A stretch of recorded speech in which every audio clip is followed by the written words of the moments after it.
Hello guys, this is Bhushan Gaikwad. Again आप सभी का स्वागत है इस नए वीडियो लेक्चर में। और यहाँ हम डिस्कस करने वाले हैं कंट्रोल एंड कोऑर्डिनेशन चैप्टर के बारे में। सबसे पहले हम इसका इंट्रोडक्शन डिस्कस करेंगे। तो दोस्तों, अभी हम बात करते हैं कंट्रोल एंड कोऑर्डिनेशन होता क्या है। पहले तो इस टर्म को समझ लेते हैं। कोई भी लिविंग ऑर्गेनिज्म जो है, चाहे वो प्लांट हो या एनिमल हो, अगर वो मल्टी सेलुलर है तो उसके बॉडी में टिश्यूज होंगे, ऑर्गन्स होंगे, सिस्टम्स होंगे, और उनको रेगुलेट करना अगर है, उनको एक दूसरे के साथ अगर चलाना है, तो सबसे पहले तो उनके प्रोसेसेस को कंट्रोल करना जरूरी है। तो हमारे बॉडी में कुछ ऐसे सिस्टम होते हैं जो कि हमारे सारे प्रोसेसेस को कंट्रोल करते हैं, ठीक है। दूसरे, क्योंकि इतने सारे टिश्यूज, सेल्स, ऑर्गन्स, सिस्टम एक साथ वर्क करते हैं, तो उनको कोऑर्डिनेट करना जरूरी है। कोऑर्डिनेट करना यानी उनमें तालमेल बनाना जरूरी है, तभी एक ऑर्गेनिज्म जो है एक पर्टिकुलर लाइफ प्रोसेसेस को फॉलो कर पाता है, ठीक है, लाइफ फंक्शंस को पॉसिबल कर पाता है, ठीक है। तो यहीं पे हम देखते हैं कि एनिमल्स की सबसे इंपॉर्टेंट कैरेक्टरिस्टिक फीचर में से होता है कंट्रोल एंड कोऑर्डिनेशन, कि उनके बॉडी में तालमेल और उनके बॉडी के फंक्शंस पे उनका कंट्रोल होना जरूरी होता है। और यही कंसेप्ट है बेसिक कंट्रोल एंड कोऑर्डिनेशन का, ठीक है। सबसे पहले हम बात करते हैं इंट्रोडक्शन के बारे में। हम देखते हैं यूनिसेलुलर ऑर्गेनिज्म जो होते हैं उनका बॉडी ऑर्गेनाइजेशन बड़ा सिंपल से होता है। यूनिसेलुलर ऑर्गेनिज्म क्योंकि सिंगल सेल से बने हुए हैं, तो वहां पे एक सेल में ही उनके बॉडी में डाइजेशन हो रहा है, रेस्पिरेशन हो रहा है, एक्सक्रीशन हो रहा है एट अ टाइम। तो उनको कोई ऐसा पर्टिकुलर कंट्रोल एंड कोऑर्डिनेशन की जरूरत नहीं है, इसीलिए उनके बॉडी में किसी तरीके का पर्टिकुलर कंट्रोल कोऑर्डिनेशन हमको देखने को नहीं मिलता है प्रॉपरली। हालांकि उनके ऑर्गेनल्स में थोड़ा बहुत कोऑर्डिनेशन होता है, ठीक है, बट ऐसा प्रॉपर कंट्रोल एंड कोऑर्डिनेशन जो एक मल्टी सेलुलर ऑर्गेनिज्म में देखने को मिलता है, एक हायर एनिमल या प्लांट में देखने को मिलता है, वो उनके बॉडी में नहीं होता, ठीक है। तो क्योंकि उनका बॉडी ऑर्गेनाइजेशन बहुत ही सिंपल होता है। मल्टी सेलुलर ऑर्गेनिज्म की अगर हम बात करते हैं तो उनमें हम देखते हैं बॉडी टिश्यूज होते हैं, ऑर्गन्स होते हैं, ऑर्गन सिस्टम ऑर्गेनाइजेशन होती है। अब इतने सारे टिश्यूज को, ऑर्गन्स को और सिस्टम्स को एक दूसरे के साथ वर्क करना है, तो ऐसे में डेफिनेटली पहले तो बॉडी का सारे ऑर्गन्स पे, सिस्टम पे कंट्रोल होना जरूरी है, और दूसरी चीज उनके बीच में कोऑर्डिनेशन होना बहुत जरूरी है, ठीक है। तो कोऑर्डिनेशन अगर होगा तभी, तालमेल अगर होगा तभी सारी सिस्टम्स एक दूसरे के साथ में वर्क कर पाएंगे, एक दूसरे के अकॉर्डिंग वर्क कर पाएंगे। तो मल्टी सेलुलर ऑर्गेनिज्म जो है उनमें कंट्रोल्स रिक्वायर्ड होता है। It requires control over there system and coordination among different organs and system, ठीक है। नेक्स्ट हम बात करते हैं कंट्रोल एंड कोऑर्डिनेशन। ये प्लांट भी शो करते हैं और एनिमल्स भी शो करते हैं। एनिमल्स में प्रॉपर नर्वस सिस्टम होता है, जिसके वजह से प्रॉपरली न्यूरॉन्स होते हैं, और इनके वजह से हमारे बॉडी में कंट्रोल कोऑर्डिनेशन शो होता है। बट एनिमल्स के अलावा प्लांट्स की अगर हम बात करते हैं तो प्लांट्स में भी कंट्रोल कोऑर्डिनेशन शो होता है। हालांकि उनमें वेल डेवलप्ड नर्वस सिस्टम नहीं होता एनिमल्स जैसे, but still they show the control and coordination, ठीक है। और ये शो करते हैं बाय डिफरेंट हार्मोन्स। वो अपने हार्मोन्स के जरिए कंट्रोल कोऑर्डिनेशन शो करते हैं।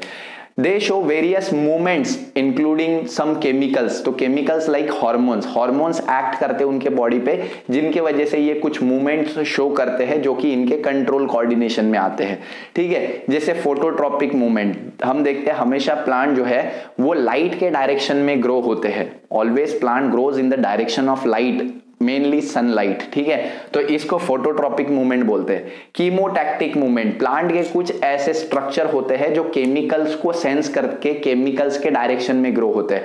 फॉर एग्जांपल हम रूट्स की बात करते हैं, तो रूट्स को जिधर से पानी मिलता है, रूट पानी के डायरेक्शन, पानी भी तो it is like a chemical for a plant, तो वो उसके डायरेक्शन में ग्रो करता है। प्लांट के अंदर हमने देखा है पोलन ग्रेन। अगर आपको याद होगा तो हमने बोला था पोलन ग्रेन जब स्टिग्मा के ऊपर बाइंड होता है, तो स्टिग्मा के ऊपर बाइंड होने के बाद पोलन ग्रेन में हम देखते हैं कि पोलन ट्यूब फॉर्म होती है। और ये पोलन ट्यूब किसके डायरेक्शन में ग्रो होती है? ओव्यूल के डायरेक्शन में ग्रो होती है। ओव्यूल मेनली सिनर्जिड सेल के, क्योंकि सिनर्जिड सेल सिग्नल भेजते हैं। तो केमिकल सिग्नल के डायरेक्शन में जब कोई स्ट्रक्चर ग्रो होता है प्लांट का, whenever a part of a plant grows towards a chemical signal, grows towards the direction of the chemical signal. तो प्लांट का कोई भी पार्ट जब केमिकल सिग्नल के डायरेक्शन में ग्रो करेगा, it is called as chemotactic movement. And finally thigmotactic movement की अगर हम बात करते हैं तो प्लांट में जो हम देखते हैं, प्लांट के कुछ स्ट्रक्चर ऑब्जेक्ट के डायरेक्शन में, कोई भी ऑब्जेक्ट हो वो बाहर एक्सटर्नल ऑब्जेक्ट, उसके डायरेक्शन में ग्रो करेंगे या उसके अवे ग्रो करेंगे. जैसे फॉर एग्जांपल हम देखते हैं जो वेल्स होते हैं, वेल यानी जो वेल प्लांट होते हैं जो कि ऊपर ऊपर चढ़ते जाते हैं दीवार पे, ठीक है. तो उनमें क्या होता है, टेंड्रिल्स होते हैं, टेंड्रिल्स, ठीक है. टेंड्रिल्स जो कि हम देखते हैं रस्सी के सहारे ऊपर ऊपर चढ़ते हैं, मतलब वो रस्सी के डायरेक्शन में अपनी मूवमेंट शो कर रहे हैं, ठीक है. तो रस्सी इज लाइक अ ऑब्जेक्ट, तो वो अपने ऑब्जेक्ट के डायरेक्शन में मूवमेंट शो कर रहे हैं. बट वहीं पे प्लांट्स की रूट्स की अगर हम बात करें तो रूट्स के रास्ते में कोई भी ऑब्जेक्ट अगर आ जाता है, पत्थर आ जाता है या कोई और चीज आ जाती है, तो रूट अपना डायरेक्शन मोड़ लेता है, अवे कर लेता है. तो root moves away from the object, ठीक है. तो ये जो मूवमेंट होती है टुवर्ड्स द ऑब्जेक्ट और away from the object, the movement of a part of a plant, the movement of a part of a plant towards the direction of object or away from the direction of object is called as thigmotactic movement, ठीक है. तो basically यहाँ पे plant में भी बहुत सारे ये मूवमेंट शो होते हैं और ये शो होते हैं by the help of plant hormones, ठीक है. और ये प्लांट हार्मोन्स इनमें control and coordination carry out करते हैं. नेक्स्ट एनिमल की अगर हम बात करते हैं, because animal is having complex system, complex organisation, ठीक है. तो इसके वजह से एनिमल में यहाँ पे हम देखते हैं स्पेशलाइज्ड सिस्टम होते हैं जो कि हमारे कंट्रोल कोऑर्डिनेशन को रेगुलेट करते हैं, that is nervous system and endocrine system. Nervous system की अगर हम बात करते हैं तो ये इलेक्ट्रिकल सिग्नल सेंड करता है हमारे बॉडी में, पूरा न्यूरॉन्स का नेटवर्क है, नर्व फाइबर का नेटवर्क है, starting from brain, spinal cord and पूरे बॉडी में. तो कोई एक हल्की सी खरोच भी अगर हमको आती है, हमको एक चोट भी लग जाती है, तो उसका सिग्नल ब्रेन तक पहुंचता है. उसके अकॉर्डिंग हमें कैसे रिस्पॉन्ड करना है, हमें चोट लगी है तो हमें कैसा रिस्पॉन्ड करना है, चिल्लाना है, रोना है, भागना है, दौड़ना है, जो भी है वो हमें सिग्नल कौन देता है, अगेन ब्रेन देता है बाय इलेक्ट्रिकल स्टिम्युलस. अगर हमें कुत्ता काटा तो हम रुकेंगे थोड़ी वहां पे, तो कुत्ता काटा इन द सेंस एक सिग्नल ब्रेन में गया, सिग्नल ब्रेन में गया तो ब्रेन ने हमको एक अगेन सिग्नल दिया, मोटर सिग्नल बोलते हैं इसको, मोटर सिग्नल दिया कि भाई भागो, तो हम भागते उस पॉइंट से, ठीक है. तो बेसिकली यहाँ पे हमारे बॉडी में इलेक्ट्रिकल सिग्नल ट्रांसमिट होते हैं जिसके थ्रू हमारे बॉडी में प्रॉपरली नर्वस सिस्टम वर्क करता है. तो नर्वस सिस्टम में इलेक्ट्रिकल सिग्नल रिस्पॉन्सिबल होते हैं for controlling and coordinating the organs and system. Next हम बात करते हैं केमिकल सिग्नल. तो यहाँ पे एक दूसरा सिस्टम भी होता है एंडोक्राइन सिस्टम हमारे बॉडी में, दैट इज एंडोक्राइन ग्लैंड्स का सिस्टम होता है. ये कुछ हार्मोन्स प्रोड्यूस करता है, हार्मोन्स, ठीक है. और ये हार्मोन्स हमारे बॉडी के प्रोसेसेस को कंट्रोल करते हैं, रेगुलेट करते हैं, ठीक है. हमारे बॉडी के जितने भी ऑर्गन्स की इंटरनल कंट्रोल कोऑर्डिनेशन का जो काम होता है, ये हम देखते हैं कौन हैंडल करता है, एंडोक्राइन सिस्टम. इसके भी बारे में हम डिटेल में डिस्कस करेंगे आगे चैप्टर में, ठीक है. तो अभी इतना ध्यान रखना है कि एनिमल्स में दो टाइप का यहाँ पे सिस्टम्स होते हैं जो कि पूरे बॉडी के फंक्शनिंग को रेगुलेट करते हैं. One is nervous system, other is endocrine system. Nervous system electrical signal produce करते हैं और एंडोक्राइन सिस्टम जो है केमिकल सिग्नल प्रोड्यूस करते हैं. अब हम बात करते हैं नर्वस सिस्टम ऑफ स्पॉन्जेस. तो सबसे पहले आप, क्योंकि एनिमल्स की बात हो रही है, तो सबसे लोअर मोस्ट एनिमल जो है वो स्पॉन्जेस है, ठीक है. क्योंकि हम किंगडम एनिमलिया पढ़ते हैं तो सबसे पहला जो फाइलम आता है मोस्ट प्रिमिटिव एनिमल्स जिसमें इंक्लूडेड है, दैट इज पोरीफेरा. और पोरीफेरा यानी स्पॉन्जेस, जिनमें स्पॉन्जेस इंक्लूडेड है. स्पॉन्जेस जैसे कि साइकॉन, ठीक है, जिसको स्काइफा बोला जाता है, या यूप्लेक्टेला या स्पॉन्जिला, ये सारे ऑर्गेनिज्म इनमें इंक्लूडेड होते हैं. स्पॉन्जेस हम देखते हैं इनमें कोई टिश्यू, कोई सिस्टम, कोई भी ऑर्गन यहाँ पे नहीं होता. तो sponges doesn't have the tissue system level of organisation. तो स्पॉन्जेस में कोई टिश्यू नहीं होता, कोई सिस्टम नहीं होता, कोई ऑर्गेनाइजेशन नहीं होता. अगर हम स्पॉन्ज की डायग्राम निकालते हैं, फॉर एग्जाम्पल साइकॉन की डायग्राम अगर हम निकालते हैं यहाँ पे, सो ये होती है साइकॉन की डायग्राम. फॉर एग्जाम्पल हमने ये क्लास 11th में पढ़ा हुआ है. तो ये जो पूरा स्ट्रक्चर है इसमें कोई टिश्यू नहीं है, कोई ऑर्गन नहीं है, कोई सिस्टम नहीं है, बट स्टिल उनके बॉडी में बहुत सारे सेल्स है और ये सेल्स सिर्फ सेलुलर ऑर्गेनाइजेशन है, सिर्फ सेल्स अरेंज्ड है, ठीक है. तो ऐसे में क्योंकि इनके बॉडी में कोई सिस्टम ही नहीं है, कोई ऑर्गन ही नहीं है, तो रेगुलेशन किसका करेंगे, कंट्रोल किसका करेंगे. तो यहाँ पे नर्वस सिस्टम जो है वो एब्सेंट होता है स्पॉन्जेस में.